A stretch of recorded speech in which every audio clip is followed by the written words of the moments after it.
ಮಹಿಳೆಯ ಗರ್ಭಕೋಶದ ಬದಲಿಗೆ ಲಿವರ್ನಲ್ಲಿ ಬೆಳೆಯುತ್ತಿರುವ ಭ್ರೂಣ. ಹೌದು, ಇದು ಭಾರತದಲ್ಲೇ ಮೊಟ್ಟ ಮೊದಲ ಕೇಸ್. ಮಹಿಳೆಯೊಬ್ಬರ ಗರ್ಭಕೋಶದಲ್ಲಿ ಬೆಳೆಯಬೇಕಾದ ಭ್ರೂಣವು ಯಕೃತ್ನಲ್ಲಿ ಬೆಳೆಯುತ್ತಿರುವುದು ಕಂಡು ಬಂದಿದ್ದರಿಂದ ವೈದ್ಯರೇ ಫುಲ್ ಶಾಕ್ ಆಗಿದ್ದಾರೆ.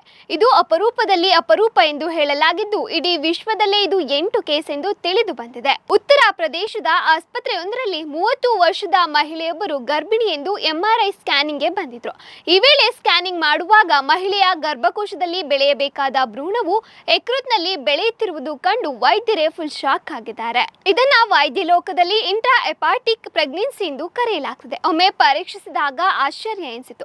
ಹೀಗಾಗಿ 2-3 ಬಾರಿ ಸ್ಕ್ಯಾನಿಂಗ್ ಮಾಡಿದ ಮೇಲೆ ಇದು ದೃಢಪಟ್ಟಿದೆ. ಈಗಾಗಲೇ ಇದಕ್ಕೆ 12 ತಿಂಗಳುಗಳು ಕಳೆದಿವೆ ಎಂದು ವೈದ್ಯರು ಹೇಳಿದ್ದಾರೆ. ಇಂತಹ ಕೇಸ್ ಇಡೀ ವಿಶ್ವದಲ್ಲೇ 8ನೇ ಪ್ರಕರಣವಾದರೆ ಭಾರತದಲ್ಲಿ ಇದು ಮೊಟ್ಟ ಮೊದಲ ಕೇಸ್ ಆಗಿ ಕಂಡು ಬಂದಿದೆ. ಇದುವರೆಗೂ ಈ ರೀತಿ ದೇಶದಲ್ಲಿ ಕಂಡು ಬಂದಿಲ್ಲ. ಮಹಿಳೆಗೆ ಹೊಟ್ಟೆ ನೋವು, ವಾಂತಿ ಸೇರಿ ಆರೋಗ್ಯದ ಸಮಸ್ಯೆಗಳು ಹೆಚ್ಚಾದಾಗ ಅವರನ್ನ ಪರೀಕ್ಷೆಗೆ ಕರೆದುಕೊಂಡು ಬಂದಿದ್ರು.